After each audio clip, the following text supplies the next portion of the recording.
Quer dizer que você veio até aqui para aprender mais sobre o Sexy Canvas. Tô ligado em você. Ouvi um monte de gente falar que tá faturando muito mais, que o canal tá bombando, que os posts estão viralizando e você quer saber mais dessa festa, né? O que tá rolando? Que papo é esse de Sexy Canvas que tá todo mundo falando? Eu quero ganhar dinheiro rápido, eu quero me dar bem, eu quero também, porra, participar dessa festa. Por que só eles e não eu? Se você veio por essas razões, cara, você veio ao lugar certo. Eu vou te ensinar tudo sobre o Sexy Canvas nesses papos aqui que a gente vai ter. Só que eu quero que você entenda que a razão que te trouxe aqui, que é ganhar mais dinheiro, participar dessa festa, é só um detalhe do Sexy Canvas. É uma das coisas que ele faz muito bem, mas o Sexy Canvas é muito mais poderoso. Nessas próximas 3 aulas você vai entender que o Sexy Canvas vai mexer na sua cabeça, vai entrar dentro dos seus conceitos mais basais e vai te libertar de um monte de coisa. Por que eu faço isso antes de tudo? Antes de te ensinar a ganhar mais dinheiro com o Sexy Canvas? Porque não vai adiantar nada se eu te ensinar todas as técnicas aqui do Sexy Canvas e no final você não ter coragem para romper com esses padrões que a sociedade travou, entupiu a sua cabeça dizendo o que pode, o que não pode, que há muito tempo você sabe que tá errado, mas você continua seguindo. Sim, eu vou te ensinar a quebrar esses paradigmas e se libertar dessas babaquices, porque são babaquices. Só que para isso funcionar de verdade, você vai ter que baixar sua censura. Nessa primeira fase que eu troco ideia com você para você se libertar, para você ter coragem para usar o Sexy Canvas, um monte de coisa estranha eu vou falar. Vou falar sobre Deus, vou falar sobre religião, vou falar sobre coisas que de repente quando eu falar você vai dizer assim: que é isso? Isso é blasfêmia? Tá zoando com a minha religião? Então, o que eu vou pedir agora para você é que você desligue esse bichinho que fala essas coisas para você. A voz vai vir, deixa ela passar. Ouve o que eu tô te falando, coloca para dentro, analisa e depois critica. Não critica quando eu te falar na hora. Deixa entrar informação, porque só assim vai funcionar. Ao final dessas 3 aulas, se você prestar atenção e baixar a censura, você vai ter entendido melhor a sua cabeça, você vai entender melhor a cabeça do cliente, se libertar de um monte de coisa e aí sim aprender como usar toda a metodologia Sexy Canvas, que é uma metodologia super poderosa que eu desenvolvi ao longo de metade da minha vida, que não serve só para você vender mais e encantar clientes. Ele serve para você abrir sua cabeça, entender a cabeça do cliente, tudo que move ele, tudo que faz ele comprar e se apaixonar pelo seu produto. E aí sim, usando uma metodologia completa, mais fácil de aprender, você vai conseguir colocar isso em uso no seu dia a dia, para você começar a ganhar mais grana, para você começar a fazer mais o que você gosta, para você ter clientes apaixonados e que vão, eles sim, fazer propaganda por você. E se você realmente se conectar com as coisas que eu vou te falar, baixando a sua censura, no final dessas 3 aulas, você vai estar mais próximo da tua melhor versão, de fato. Aliás, uma coisa que me perguntam muito é: o Sexy Canvas é para marketing digital? Sexy Canvas é para vendas? Entendi, Sexy Canvas é para copy, né, para o pessoal que faz texto para vender. A grande verdade é que o Sexy Canvas, como ele mapeia as sensações do seu cliente, de tudo que fala com o seu cliente, vai servir para tudo isso mesmo. André, história, vai. Poxa, tem faculdade de marketing, tem o pessoal da copy, cada área, vendas é um outro negócio. Não, gente. Se você tem clientes humanos, o Sexy Canvas resolve tudo na sua vida pessoal e no teu business. Pode acreditar. Meu nome é André Diamant, seja bem-vindo à Semana Sexy.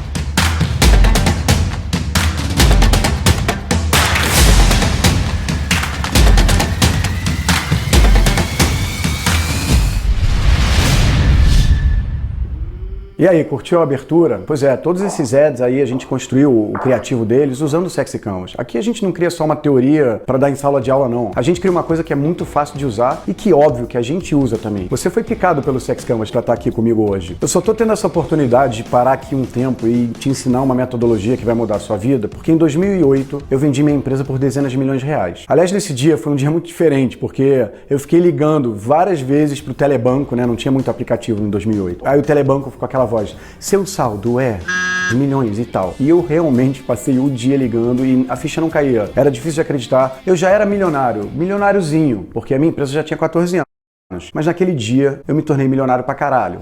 Isso mexeu comigo. Antes que você ache que mexeu comigo, eu já, fui pra Índia, ficar 6 meses lá, dormindo com vaca e aprendendo tudo sobre mantras indianos, ou viajando o mundo, comendo gente pra cacete. Aconteceu uma coisa diferente comigo. Eu caí numa espécie de depressão. Essa depressão aconteceu porque eu fiquei sem propósito. Eu zerei o game. Quando eu ganhei essa grana toda, eu falei: cara, mano, montei uma empresa do zero, não investi nada, com R$0 e fiquei rico. E agora? Eu não tinha me preparado pra esse depois. Foi um período bem difícil, mas foi um período que mexeu muito comigo. Eu fui meio que até o fundo e dei uma quicada. E depois de um tempo eu voltei com uma dúvida permanente na minha cabeça. Eu vendi minha empresa, eu vi um monte de outras empresas dando certo, dando errado, eu conheci um monte de coisa nesse processo e eu continuava vendo que não existia uma maneira única de criar uma receita, uma fórmula geral de sucesso. Por que algumas empresas, tipo a minha, dão certo e bombam e são vendidas, ou então tem produtos que geram paixão, ódio, briga, fila nos clientes, e outros produtos não dão certo? Essa dúvida passou a ocupar todo o tempo da minha vida. Eu realmente passei a estudar muito para entender essa questão, que eu tenho certeza que é a sua questão. Tipo, hoje em dia você está aí tentando correr atrás. Provavelmente o que mais te move é: quero ganhar dinheiro, quero me libertar da corrida dos ratos, quero parar de vender a minha hora por salário, quero fazer o que eu gosto. Só que quando começa isso, você fala: pera, mas o que eu vou fazer? Vou fazer uma loja, um dropshipping? Eu vou criar uma loja de rua, um comércio eletrônico? Eu vou ter um canal no YouTube? Ou eu vou trabalhar numa empresa? Não tem um norte, não tem um mapa. As pessoas ficam perdidas na hora de criar e construir uma coisa que é legal, porque elas nem sabem em que mercado atuar. A única coisa que as pessoas analisam hoje em dia para quando vão atuar num mercado, basicamente é: pô, será que esse mercado é bilionário, é grandão? Será que vale a pena a gente postar por aí? Ou então você decide qual é a tua carreira porque você fez a faculdade de engenharia mecânica. Aí, como você fez a faculdade de engenharia mecânica, que se bobear um sonho dos teus pais, você fala: ah não, vou criar uma solução para a indústria mecânica. Ou então, sei lá, tua família tem uma indústria de café, sei lá, plantação de café. Então, por estar vindo na sua família essa história com café, você vai criar um aplicativo para facilitar a entrega de café na cidade, lá. A verdade é que você está um rio que praticamente você não tem controle. As decisões que você toma, a direção de carreira, os que você deseja seguir, normalmente não são uma decisão clara sua, não são uma coisa que é o seu sonho de infância, que você é louco pra fazer. Meio que você não decide muito a sua vida. E isso é uma sensação bem merda. E tudo bem, nessa sociedade atual, você que tá se sentindo perdido, você tem alguns caminhos, né? Os caminhos que te oferecem são: ah, vai fazer uma faculdade, menino. Seu pai adoraria que você fizesse direito. Ou não, quero estudar alguma coisa ligada ao business, vender, vou estudar marketing, administração. E aí você fica 5 anos da sua vida fazendo uma faculdade que normalmente é super teórica e você vai acabar passando a maior parte desse período com uma energia de: ai, tem que fazer prova, ai, não tô aprendendo nada, que saco, é só pra pegar canudo mesmo. Outros caminhos também te dão cursos mirabolantes de aprenda a faturar milhões em 5 dias. Aí você fala: porra, aí você vai, paga, faz e não rola. Existe um grande gap que seria uma fórmula mágica de produtos que funcionem. E eu percebi que não adiantava ficar tentando entender mais do mesmo, economia, faculdade, administração, se eu quisesse criar uma coisa totalmente disruptiva, que é o Sexy Canvas. E eu tinha uma certeza também: eu não queria criar uma nova metodologia que precisasse ser aprendida em 5 anos de faculdade. Também não queria criar uma teoria super rasa que você aprendesse em 5 minutos a apertar 2 botões, porque eu sei que isso não ia funcionar. Eu tinha que chegar num meio termo para descobrir como encantar um cliente, para descobrir como faturar mais, que fosse profundo o suficiente para você ter esse poder, mas que não demorasse tanto e que te tomasse anos da sua vida. E mais, tem que ser democrático. Essa teoria tinha que funcionar na mão do dono da padaria, do especialista fodão de economia, não importa. Ela tem que ser democrática e funcionar para todo mundo. Eu não queria criar mais do mesmo. Senão, qual seria a graça? Eu tomei uma decisão que nessas próximas 3 aulas eu não vou ficar aqui te dando a vara, né? Toma aí, decora isso aí, amanhã você usa no seu negócio. Não, eu decidi contar para você como eu cheguei nessa teoria, porque eu quero que você entenda o caminho, porque ele vai fixar muito mais na sua cabeça. No início, eu cheguei até a pensar em estudar vários produtos. Então vamos estudar o mercado dos guarda-chuvas. Por que eles encantam? Guarda-chuva colorido, que abre e que não quebra. Ou o mercado de extintores de incêndio. Ou o mercado de bichos de estimação. Se eu começasse por esse caminho a minha pesquisa, ia dar merda. Porque eu teria que estudar tudo sobre todos os produtos, todas as indústrias, detalhes, cada fornecedor, como funciona, entrega, o que encanta o cliente que tem um pet, o que encanta alguém que come um cheeseburger no McDonald's. E de cara eu percebi que esse caminho era furada, porque eu tenho um tempo de vida limitado como vocês, e se eu tentasse estudar todos os produtos, esse tempo nunca seria suficiente. Descartei esse caminho de estudar todas as indústrias, não tinha jeito. Eu continuei tentando entender por que essas marcas de sucesso, produtos que encantam, tinham em comum. E a primeira coisa que todos têm em comum, e não tem nem ainda a ver com o sucesso, é que todos eles têm clientes humanos. Então, se eu quisesse criar uma teoria única, que você pudesse usar no dia a dia e serviço para qualquer coisa, você teria que entender única e exclusivamente a cabeça do seu cliente. Como eletrificar e como deixar ele apaixonado pelo seu produto. Não importa qual o produto, não importa qual o mercado. Nesse momento, eu decidi entender tudo que eletrifica a cabeça da pessoa, tudo que faz a pessoa consumir mais. E antes de procurar na ciência o que eletrifica um cérebro, eu fui entender quais os produtos que eletrificam o cérebro, porque é uma ótima fonte de informação. Eu comecei a perceber que o iPhone encanta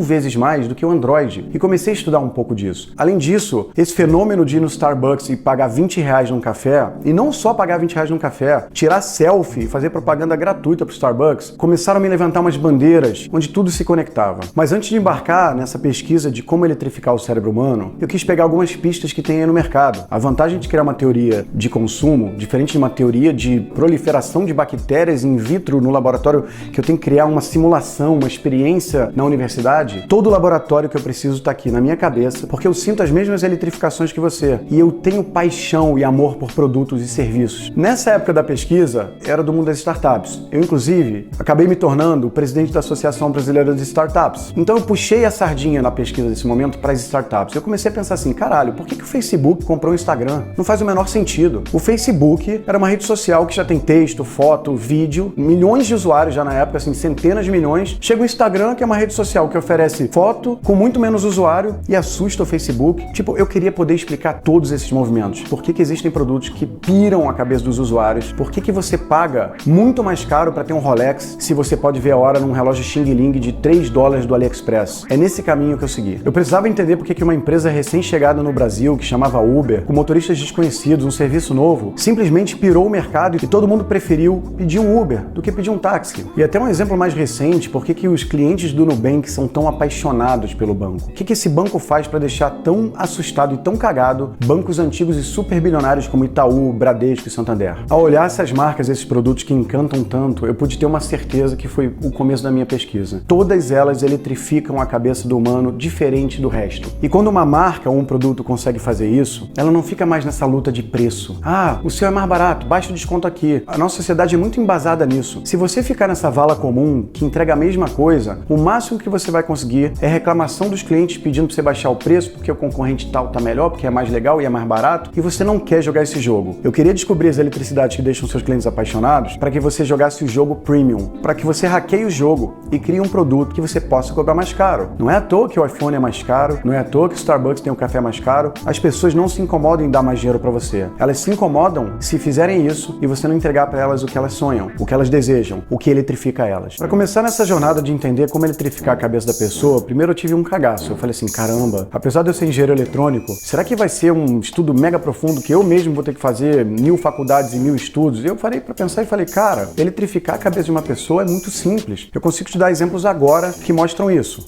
O primeiro é esse aqui, né? Só de eu aparecer desse jeito, já eletrificou você. Se eu pudesse colocar um eletrodo no seu cérebro agora, ele teria dado um pico. Uma outra forma bem simples de eletrificar você...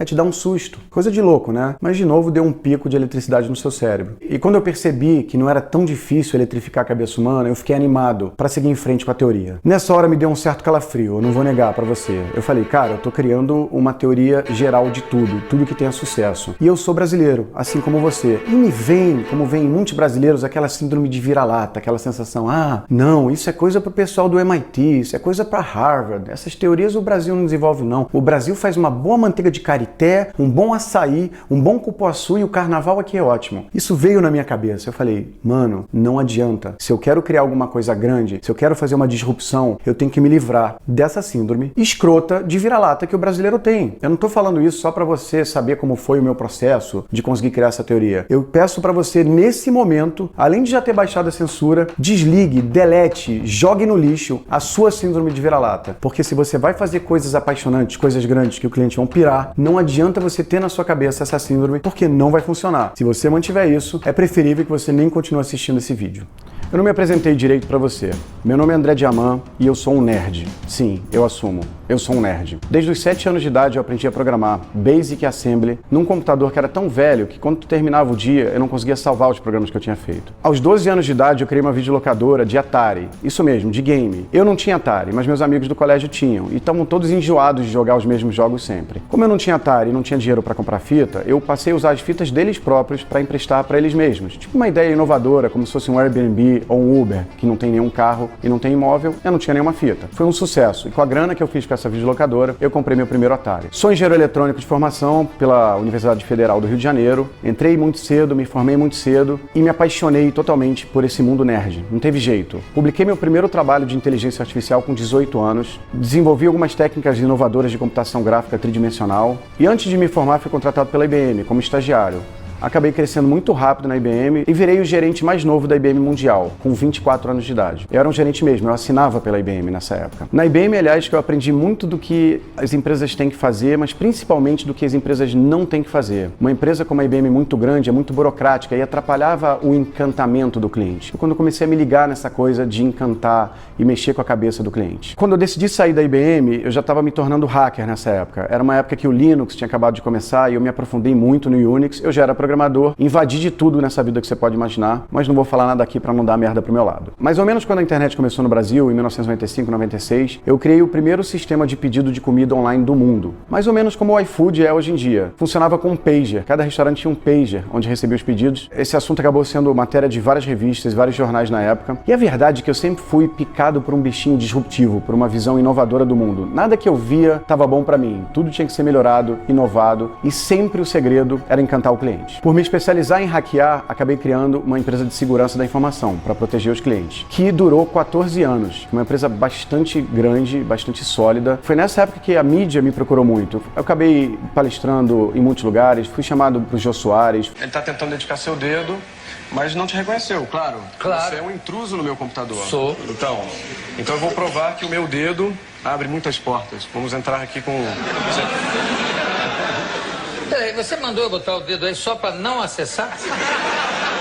É isso? Fui no Fantástico inúmeras vezes e foi uma época muito divertida também. Em 2008, acabei vendendo essa empresa por dezenas de milhões de reais. Depois da venda da empresa, eu tirei um período sabático de uns 2 anos, achando que eu ia curtir pra caramba, mas já contei aqui pra vocês que eu entrei em depressão. Para sair dessa depressão, o meu único caminho foi tentar devolver tudo que eu tinha aprendido, de bom e de ruim, todas essas questões de inovação, de encantamento de cliente, de volta ao mercado. E foi o que eu fui fazer. Organizei os primeiros eventos de empreendedorismo, startups aqui no Brasil, acabei me direcionando para esse mundo das startups e foi muito legal. Fui juiz, mentor, investidor anjo, investi em muitas empresas no início, me ferrei em algumas, não vou negar, mas foi um período de muito aprendizado. Em 2015, eu me tornei o presidente da Associação Brasileira de Startups, que seria o cargo máximo institucional do mundo das startups no Brasil. Fiquei muito honrado, fiz um ótimo trabalho, mas ainda faltava alguma coisa. Eu sentia que algo me dizia que eu tinha que trazer algo mais, porque eu sabia que o que a gente aprendia, as formas como a gente aprendia, eram muito arcaicas. De 2011 até hoje, eu fiquei pesquisando o que era essa questão na minha cabeça, o que me fazia acordar todo dia falando, cara, tá tudo errado. E foi quando a primeira ideia do Sexy Canvas começou a surgir. Inicialmente, como eu era do mundo das startups, eu criei uma palestra chamada Sexy Startups. Eu focava tudo isso que eu achava que era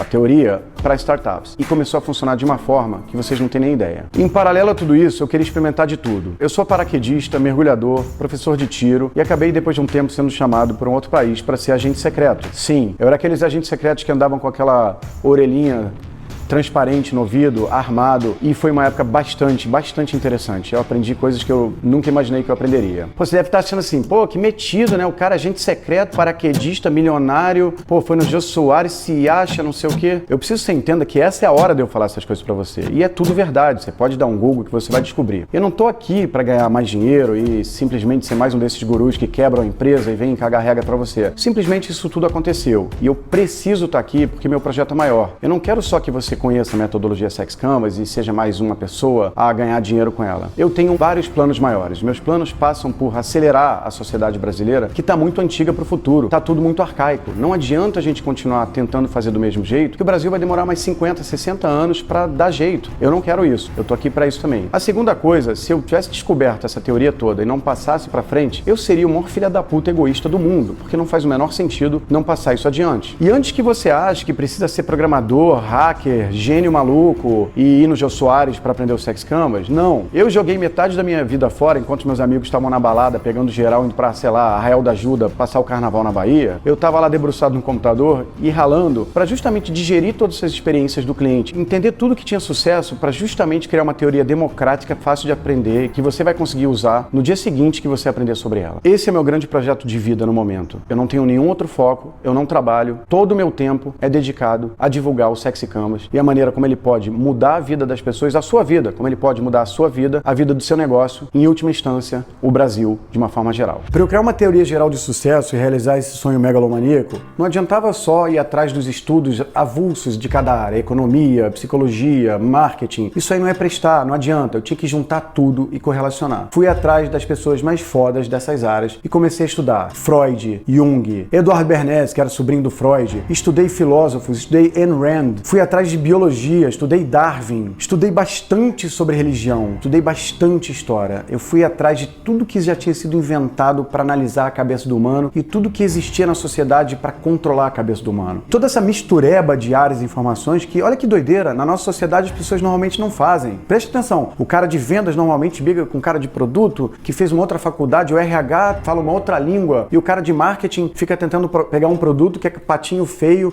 para o produto ficar bonito e ser bem vendido. A nossa sociedade, ela não coliga muito as inteligências, as pesquisas e as áreas. E eu tinha certeza que para criar essa teoria geral, eu tinha que correlacionar tudo isso para que fosse prático e democrático de usar. Eu não tenho como te negar que isso deu trabalho pra cacete. Foram anos dissecando, entendendo, correlacionando. Foi difícil. Teve momentos de eu dar uma desistida, de uma coisa contradizer outra. E eu não entendia, às vezes, um produto que bombava, eu não conseguia explicar por quê. Foi foda. Mas acho que por ter passado por todos esses picos e vales de alegrias e felicidades e tudo mais, que eu consegui maçarocar e juntar tudo de uma forma que eu pudesse explicar pra você de forma didática. Porque não adianta nada. Tem um monte de cientista fodão aí que quando vem contar alguma coisa fica, derivada segunda da matemática avançada. Você fala, mano, pô, fudeu, vou ter que fazer faculdade. Tipo, não. Todo esse trabalho que eu tive virou uma maneira muito didática e fácil de você entender. Então se liga. De todas essas áreas que eu estudei, teve uma coisa que me chamou mais atenção. Foram os 7 pecados.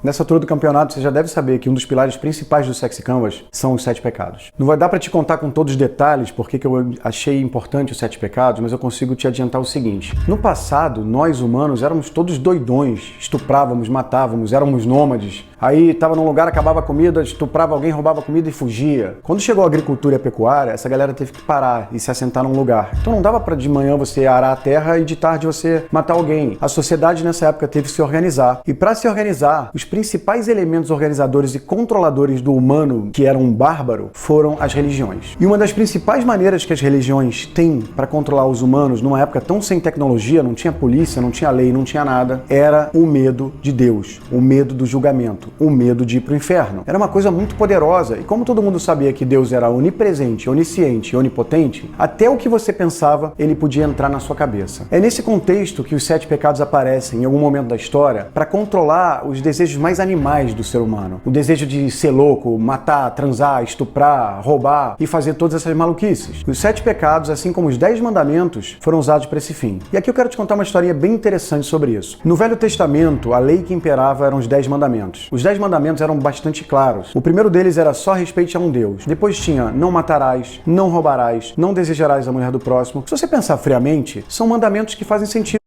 Matar, ou roubar, ou desejar a mulher do vizinho. É uma coisa que, se você pensar bem, faz sentido. E para completar nessa época, no Antigo Testamento, o Deus era um pouco mais nervoso, era um Deus boladão, que posso dizer que cometia até um pouco o pecado da ira. Ele olhava para a terra e falava, tá tudo dando errado, o humano não deu certo. E ele jogava um dilúvio, matava todo mundo. Ele via Sodoma e Gomorra, com a galera transando com animais e com irmã e etc. Ele jogou fogo e enxofre, destruiu a cidade toda, só sobrou uma família, que a mulher ainda virou uma estátua de sal. Não era, vamos dizer assim, um Deus muito calmo. Então, com uma lei clara e com um Deus nervoso, tudo funcionava bem. Toda essa energia muda com a chegada de Jesus Cristo e o Novo Testamento. O Deus do Novo Testamento é um Deus do amor, não é um Deus destruidor mais. É um Deus que perdoa, é um Deus que compreende. Se você pecar, você pode se confessar e você está livre. Se alguém te bater, dê outra face para o inimigo. De uma certa forma, isso passou uma mensagem mais calmante para a população, porque um Deus do amor, por definição, é um Deus que pune menos. Nesse contexto, eu volto aos 7 pecados. Nessa época, a igreja parou para pensar o seguinte, caramba, ninguém está respeitando mais os 10 mandamentos, ficou antiquado, porque eles valiam ainda na época. A gente tem que criar algum mecanismo que possa controlar a cabeça do humano, que caia na boca do povo, que seja mais simples. Por isso que eles criaram os 7 pecados capitais. Para começar, eles reduzem de 10 leis para 7. É mais fácil de decorar. E segundo, eles tentaram criar uma inteligência, por exemplo, se você não tiver ira, que é um dos pecados, você não matará. Se você não tiver luxúria, você não desejará a mulher do próximo. Então eles tentaram fazer de uma forma inteligente um resumo dos 10 mandamentos colocados de uma forma mais palpável e em menor quantidade. À primeira vista foi bem inteligente esse movimento, porque faz sentido. O problema é que a igreja errou rude nesse momento ao escolher 7 itens que os humanos adoram. Quando os 7 pecados te dizem, por exemplo, para não transe, não goze, não tenha muitos orgasmos, não faça suruba, que é o da luxúria, algo em você ao ouvir isso fala assim, mas isso é tão gostoso. A mesma coisa com comer bastante, dar um dormidão, curtir a sua vida, dar uma vagabundada, não ficar trabalhando o tempo todo, te soam bem? Nos 7 pecados essas coisas são pecados e vão te levar para o inferno. O erro da igreja ao criar uma lista das coisas que não podem ser feitas, acabou criando na verdade uma lista das coisas que mais se deseja fazer, transgredir, pecar. Se liga no futebol, por exemplo, que é uma paixão nacional. Ah, André, futebol é óbvio, todo mundo gosta de ver um futebol, né? Não é assim que a gente explica as coisas no Sexy Canvas. O futebol tem ira. É o único lugar no mundo, no momento, que você pode xingar alguém e muito alto, e gritar, e mandar tomar no cu. O futebol tem vaidade. Quando você veste seu manto sagrado, aqui é Flamengo, aqui é Corinthians, aqui é, Internacional. Ele te dá essa sensação de eletricidade alta. Não vai dar pra te explicar tudo hoje. O que você tem que entender é que com essa metodologia bem prática e fácil, aqui atrás de mim, ó, se liga. Você vai conseguir mapear todas as emoções humanas num negócio, numa marca e num produto. Ah, mas espera lá, André, eu trabalho numa multinacional, eu sou da parte administrativa, eu acho que a semana sexy não é pra mim, essa teoria não serve pra mim. Eu não tenho marca. Meu amigo, a sua principal marca é você. Você se relaciona com o planeta Terra, você tem namorada, namorado, marido, tem seus funcionários, trabalha numa empresa, você sim também é uma marca e um produto que está sendo consumido. Se você não eletrificar as pessoas, se você não entender que isso tudo serve pra você também, você vai estar jogando metade do conhecimento fora. Ah, e não pega também aquele seu discurso padrão de perdedor, tipo, mas a culpa não é minha, a economia está difícil, o dólar está muito alto, os meus concorrentes fizeram um truque que me ferrou e outras coisas que você gosta de colocar a culpa pra fora. Saiba que a culpa é 100% sua. Só que antes você não tinha o que fazer. Você dá desculpa porque você não tinha saída. Senão você tinha resolvido. Mas a partir de agora você tem. Eu quero te ver na próxima aula pra gente aprofundar mais nessa teoria poderosa e pra você entender como você pode usar isso no seu dia a dia agora. Se você curtiu essa aula, comenta aqui e me fala o que você quer ouvir, tira suas dúvidas, porque a tua opinião é muito importante pra mim. Ah, se liga numa parada. Nas 2 próximas aulas eu vou te dar 2 surpresas. A primeira, a gente decidiu aqui te dar o Sexy Canvas em PDF pra você baixar. A segunda surpresa vai ficar surpresa mesmo. Te vejo na aula 2.